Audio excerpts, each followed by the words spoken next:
Why is China investing billions in Pakistan?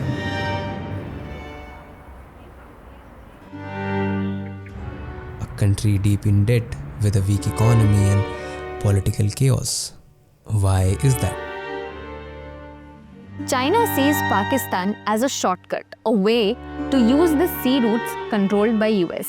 And Pakistan also helps China, keeping a close eye on India, its biggest rival in the region.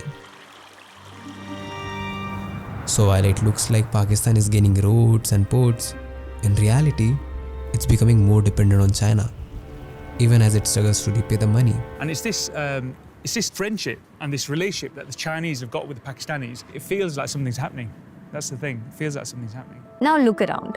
There's a new highway in Pakistan, a railway terminal in Kazakhstan, a seaport in Sri Lanka, and a bridge in rural Laos. They are all connected, and they all point to one country. This is China's Belt and Road Initiative, the biggest infrastructure project in modern history. A plan that connects over 60 countries in Asia, Africa, and Europe. A plan that changes how global trade works and puts China at the center of all this. It's how China is trying to rise at the world's next superpower.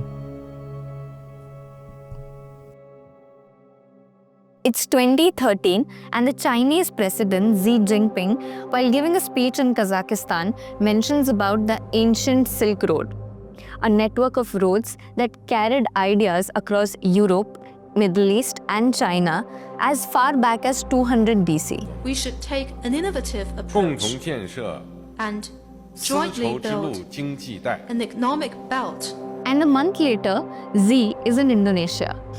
The two sides should work together to build up a new maritime road in the 21st century. These two phrases were the first mentions of Xi's legacy project, the Belt and Road Initiative, or the BRI. There are also two components in this plan. There's an overland economy belt that would help China get goods in and out of it. This is the first freight train from China's Zhejiang province to Britain, and its backers hope the beginning of a frequent service between the two countries. These railroads connecting from China to London, and these gas pipelines from the Caspian Sea to China, and the high-speed rail networks connecting the Southeast Asia. And the second component is the maritime Silk Route. These are a network of seaports connecting the South China Sea to Africa. The BRI also includes oil refineries, power plants, industrial plants, and fiber optic networks. All of this designed to make it easier for the world to trade with China. So far, over 60 countries have reportedly signed this agreement with China. And it is all because China promotes this as a win-win for everyone. For example, take BRI's flagship project, Pakistan. Like many other Southeast Asian countries, Pakistan had a stagnant economy and a huge corruption problem. And even it did not have a lot of foreign investments as well. But that is until China came into picture. In 2001, China offered to build a port along the small fishing town of Gwadar. By 2018, the port, the highways and the railway networks all became a sum total of $62 billion corridor within the BNI. It is where the economic belt met the maritime Silk Route. And it seemed to benefit both the countries. Pakistan saw its highest growth in GDP in 8 years and also forged a very strong connection with a world superpower. While China, on the other hand, got an alternative road to import oil and other goods from the Middle East. Through projects like this, China also found a huge way to boost its economy.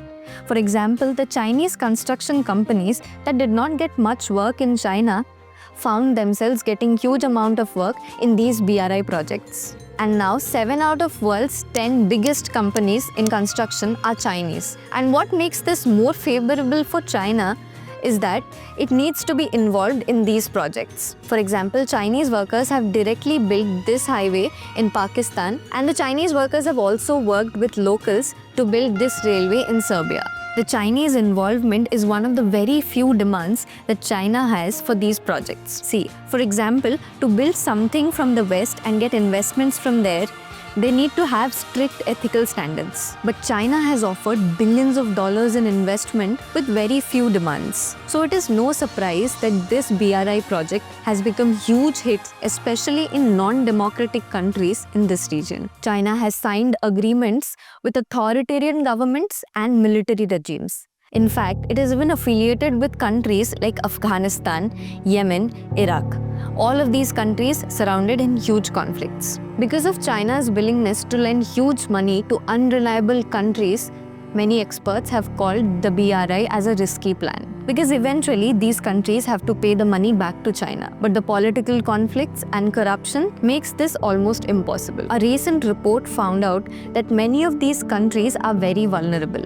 And almost 8 out of these countries are at high risk of not being able to pay back. So why is China lending the money? Because BRI is much more than economics. In Sri Lanka, China loaned about $1.5 billion to build a port that was a major stop across the maritime Silk Route. By 2017, it was clear that Sri Lanka will not be able to pay the money back to China. So instead, they gave the control of the port to China for a 99-year lease period.